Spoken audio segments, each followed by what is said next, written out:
Hi, and welcome to my tutorial using MuVision 4, where I will go through and show you how to start a project on ARM language and discuss a project where you compare two words in memory and count the different letters.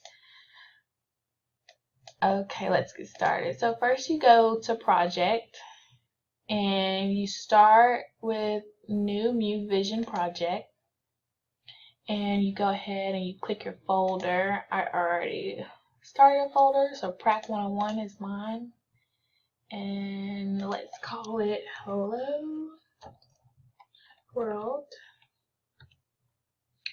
Okay, and then next you want to pick your microcontroller. So I'm gonna use the NXP LPC 2104. See if we can find it. And to specs. There we go.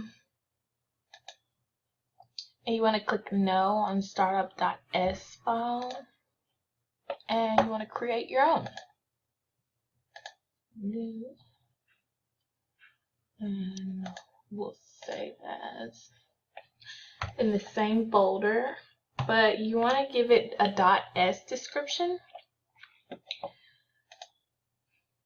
And I recently did this, and going through it and trying to explain the code, I ran out of time. So I'm gonna go ahead and copy and paste the code and then summarize it for you once we go ahead to compile. Alright, so we made our text file, and now we want to add it to the source group. So let's click Add Existing Files to Source Group, which will take all the text files you have. Like if you have more than one text file, it would add that and debug it. Well, build and compile, I should say. So let's look for .s files, and it shows our homework.s, so we go ahead and add that. You can double click or click add, or click homework.s, hw.s file, and then click the add button. So we could see here that hw.s has a path to the text file, and as you can see here, I made some minor changes because I had to check for the null, and my last code didn't have that, so I put that checker there so it can run all the way through each word and check each letter until it reaches its null value. Now we're going to debug, or I'll show you guys how it compiles. And it compiles without 0 errors and 0 warnings. I already went ahead and tested it out, but just in case, 0 errors, 0 warnings. Down here you can see that. And debug, either you can press your short keys, Control 5, or debug and then start and stop, and then you click OK, and let's run it.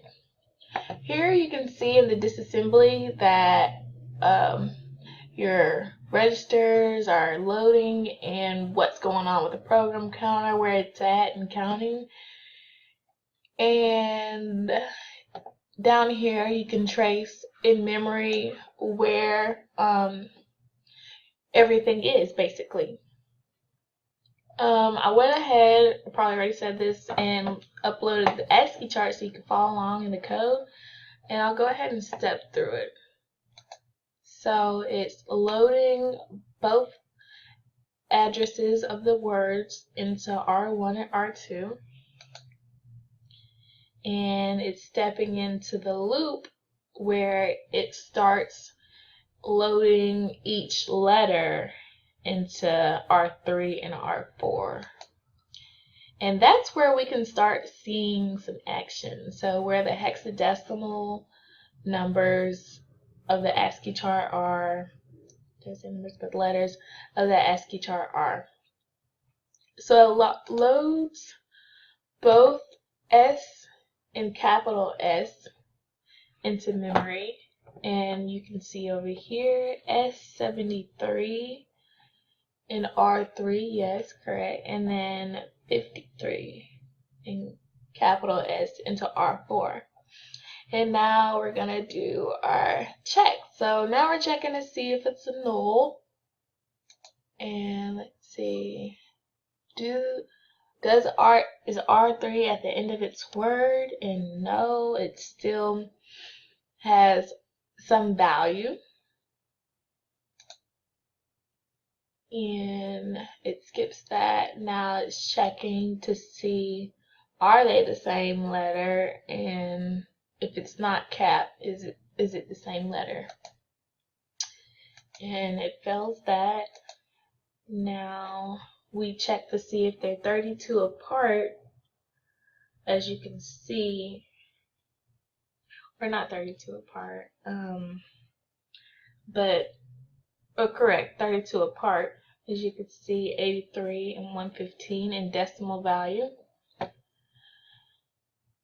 And it should pass that. Well, it checks to see if R3's capital letter is, or R4's capital is apart. 32 decimal apart. 32 bits apart. Let me be specific here. So it checks, and it passes, so it goes through the loop and it checks P, and it'll come here and then branch back to the loop. And I'll go ahead and fast forward since I already explained what's going on. But this is our counter right here. And then this is where we go to check null, see if they're the same letter, both lowercase or uppercase. And then these two are to check and see if they're 32 bits apart and show if they are the same letter indeed.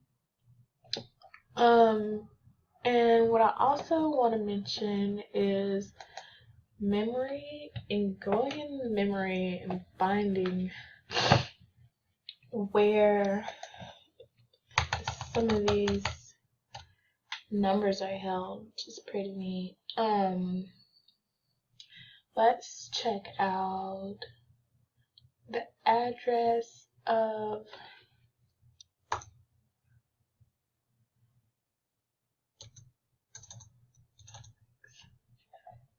port 8. Let's check the address of word 1. And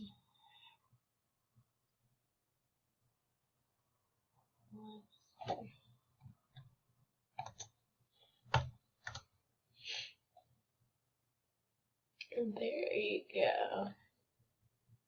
And you can see here that it saved what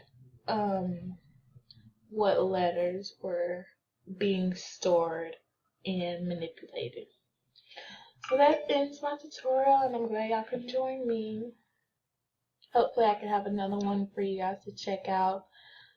See you later.